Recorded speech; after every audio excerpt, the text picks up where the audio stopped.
Ces derniers jours, la planète a été frappée par des catastrophes sur plusieurs fronts à la fois, et l'ampleur de ce qui se passe est stupéfiante. La tempête la plus puissante de cette année a ravagé des îles au cœur de l'océan Pacifique. Elle a été photographiée depuis l'espace. Plusieurs États américains ont été simultanément touchés par des tornades, des inondations et des ruptures de barrages. En Asie, des volcans se réveillent les uns après les autres. Dans les montagnes d'Europe, des avalanches ont enseveli des dizaines de personnes. En Russie, 3 séismes se sont produits en mer Caspienne. Et en Extrême-Orient, des incendies anormaux ravagent la taïga sur une superficie comparable à celle d'une grande ville.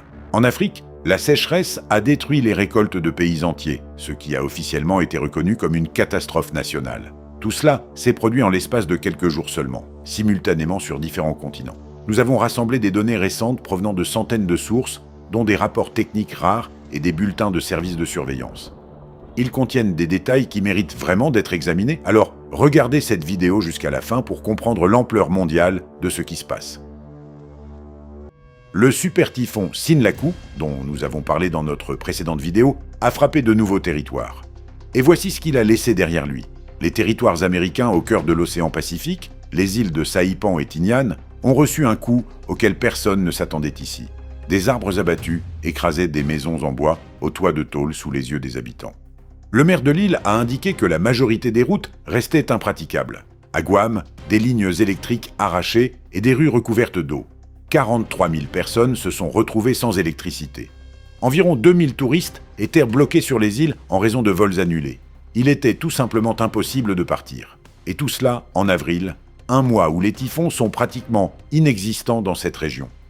Dans toute l'histoire de la météorologie, une seule tempête, en 1963, avait approché Guam à cette période de l'année. Sinlaku est devenu le second. À son apogée, Sinlaku a atteint des vents de 300 km/h. L'œil du typhon était si nettement défini qu'il était visible depuis la Station spatiale internationale. Mais avant d'atteindre les îles américaines, Sinlaku avait déjà frappé la Papouasie-Nouvelle-Guinée, où la tempête a provoqué des glissements de terrain et abattu des arbres. On dénombre de nombreux blessés. Selon les dernières informations, Sinlaku amorce désormais un virage vers le nord-nord-est et se dirige vers l'océan ouvert, à l'est du Japon. Les météorologues indiquent qu'il n'y a pas de menace directe pour les côtes japonaises, mais ils surveillent attentivement sa trajectoire. Aux Philippines, on l'attend déjà sous son nom local, Kaloy, et l'état d'alerte y a été déclaré. Fait notable, Sinlaku a débuté comme un simple amas nuageux, sans caractère particulier, au-dessus de la partie occidentale de l'océan Pacifique. Puis, une légère perturbation atmosphérique s'est formée, et en l'espace de quelques jours seulement, le système a pris une telle puissance que les scientifiques ont évoqué le phénomène d'intensification rapide, l'un des phénomènes les plus dangereux et les plus difficiles à prévoir en météorologie. C'est lorsqu'une tempête se renforce, non pas progressivement, mais par bonds. Cela signifie que les services côtiers et les populations disposent de très peu de temps pour se préparer. À l'autre bout du monde, en Nouvelle-Zélande, une crise vient tout juste de se terminer. Le 13 avril, le cyclone Wayanus s'est abattu sur l'île du Nord avec des rafales allant jusqu'à 130 km/h et plus de 100 mm de précipitations. Une compagnie aérienne a annulé plus de 90 vols en une seule journée. Près de 5000 foyers sont restés sans électricité. Les autorités ont officiellement qualifié le système de menace pour la vie humaine, une formulation que les météorologues locaux utilisent extrêmement rarement. Pendant ce temps, aux États-Unis, des conditions météorologiques anormales ont semé le chaos. Le Midwest américain a été balayé pendant plusieurs jours consécutifs par une vague de mauvais temps que les météorologues ont qualifié d'épisode prolongé. Tornades, vents violents, grêle de la taille d'une balle de baseball et inondations. Tout cela simultanément dans plusieurs États. Commençons par le Michigan. Les 14 et 15 avril, une combinaison rare et dangereuse s'est mise en place. De fortes pluies se sont superposées à une fonte de neige active. Le niveau de l'eau dans 8 rivières a atteint le seuil critique. Des routes ont été emportées avec un risque de rupture de barrage. La gouverneure de l'État a déclaré l'état d'urgence, une mesure qui n'a rien d'ordinaire.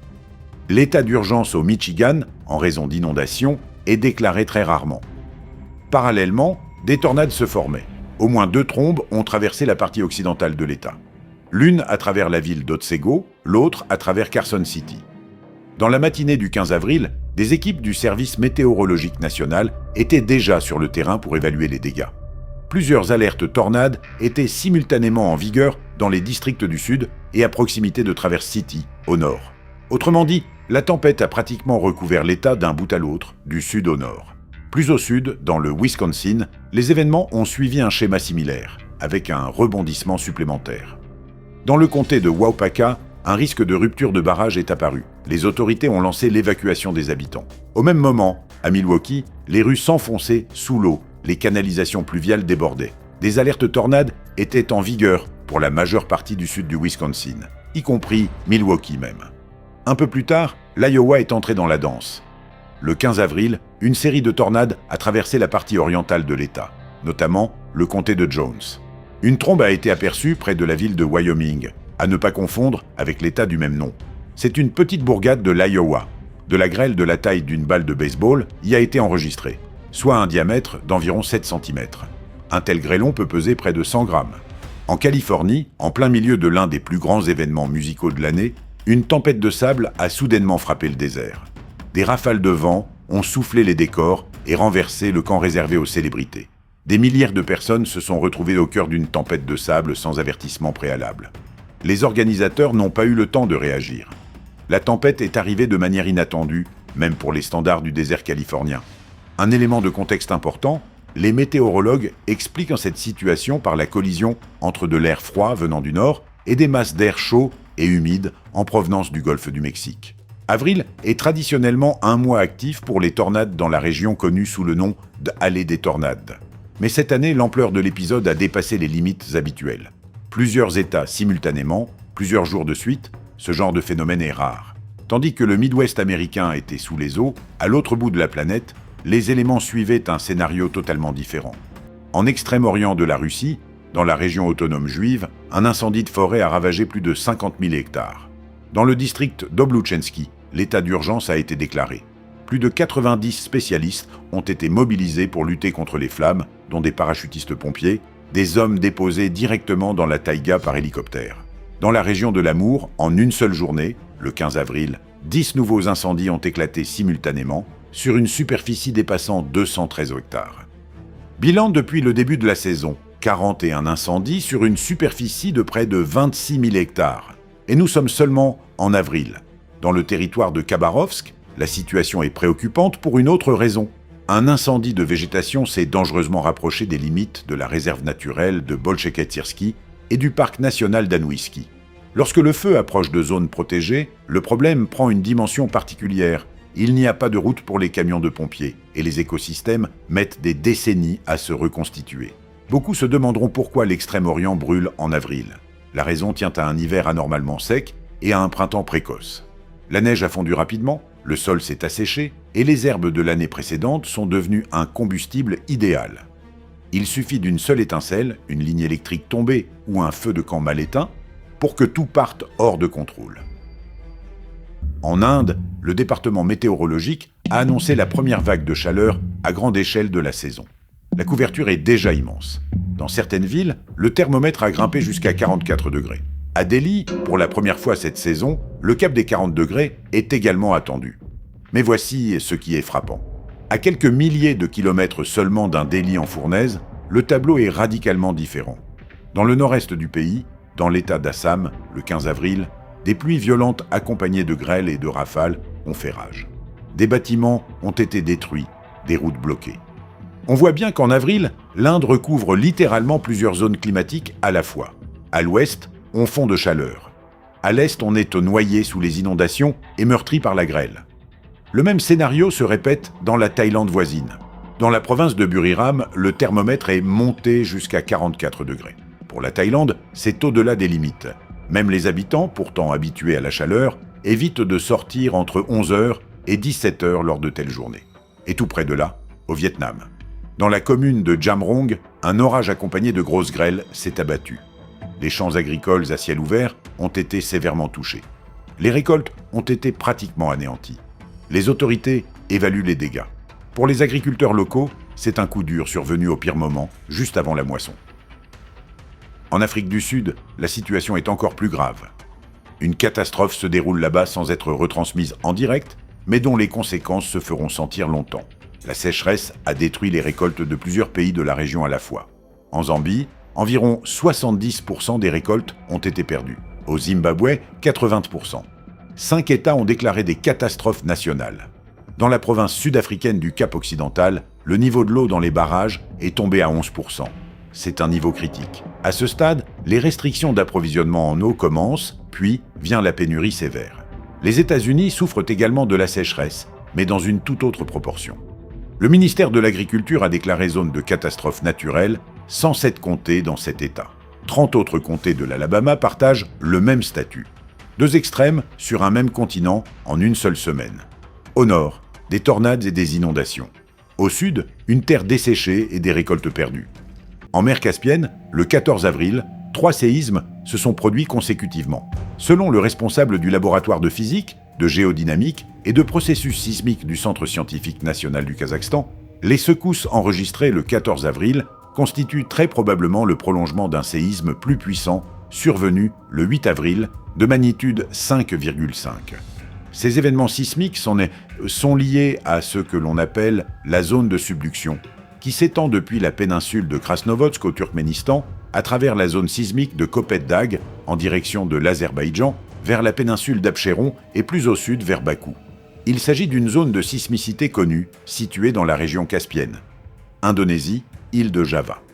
Le volcan Semeru, l'un des plus actifs de la planète, a enchaîné une série de près de 18 éruptions consécutives. Mais ce n'est pas là la principale menace. Les volcanologues ont mis en garde contre le risque de coulées pyroclastiques, des mélanges brûlants de gaz, de cendres et de fragments de roches qui dévalent les pentes à une vitesse pouvant atteindre 700 km/h. Sur l'île de Sumatra, simultanément, le volcan Dempo est entré en éruption. Le 15 avril, un panache de cendres s'est élevé à 3500 mètres au-dessus du sommet.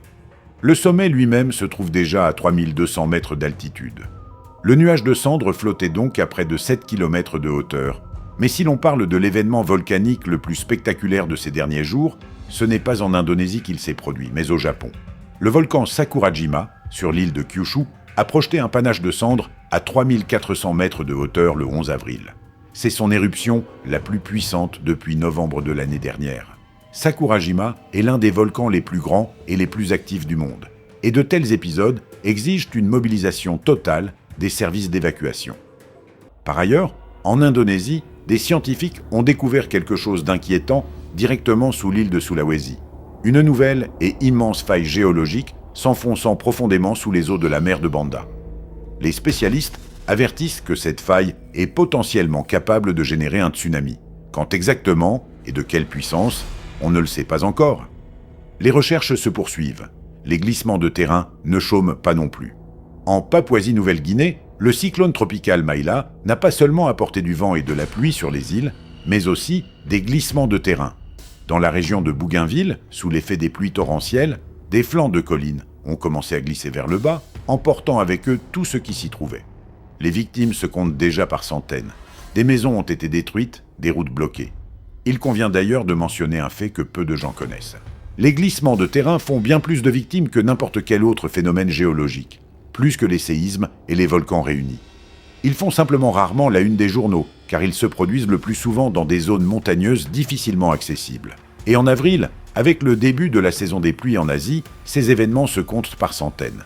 Au Daghestan, le mois d'avril s'est avéré particulièrement éprouvant. Le 13 avril, dans le district de Tsuntinsky, une avalanche a enseveli 2 maisons d'habitation dans le village de Chaitli.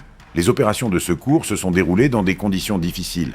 La veille même, une avalanche d'un volume de plus de 1000 mètres cubes avait déjà emporté la route. Le 15 avril, dans les montagnes du Daghestan, à plus de 2000 mètres d'altitude, le risque d'avalanche a été déclaré et prolongé jusqu'au soir du 16 avril. Mais le danger d'avalanche en avril ne concerne pas que la Russie. En Norvège, dans la région de Hemsedal, une avalanche s'est déclenchée et a enseveli des personnes. Hemsedal est une station de ski prisée. Ce type de lieu est particulièrement vulnérable en fin de saison, lorsque la neige est déjà lourde et instable, tandis que les touristes continuent à skier. En Autriche, le bilan pour l'ensemble de la saison est encore plus alarmant. Dans les Alpes, plus de 30 skieurs ou randonneurs ont perdu la vie à la suite d'avalanches depuis le début du mois d'avril. C'est au-dessus de la moyenne de ces dernières années, ce qui témoigne du fait que les itinéraires de montagne en Europe ont été particulièrement dangereux cette saison. Pour finir, un sujet qui peut sembler étrange, mais qui est bien réel, les effondrements de terrain anormaux. En Russie, dans le village de Valtovo, dans le district de Novoshinsk, un effondrement karstique s'est soudainement formé juste à côté d'une maison d'habitation. À Kanazawa, au Japon, en pleine nuit, un cratère de 10 mètres de diamètre est apparu dans l'asphalte. Dans la ville américaine d'Urbandale, dans l'état de l'Iowa, un immense cratère a bloqué le seul accès à plusieurs maisons. En réalité, les effondrements karstiques sont un phénomène qui s'est accéléré ces dernières années à travers le monde entier. Les causes en sont variées. Ici, des eaux souterraines érodent le calcaire depuis des décennies jusqu'à ce que la surface s'effondre. Là, c'est le vieillissement des infrastructures urbaines qui est en cause. À Krasnodar, par exemple, des géologues ont explicitement averti que les effondrements de plus en plus fréquents rue Moskovskaya pourraient mener jusqu'à l'effondrement de bâtiments. C'est tout pour aujourd'hui. Si ces sujets vous intéressent, vous trouverez sur notre chaîne YouTube d'autres vidéos sur les menaces naturelles et les catastrophes. Regardez dès maintenant.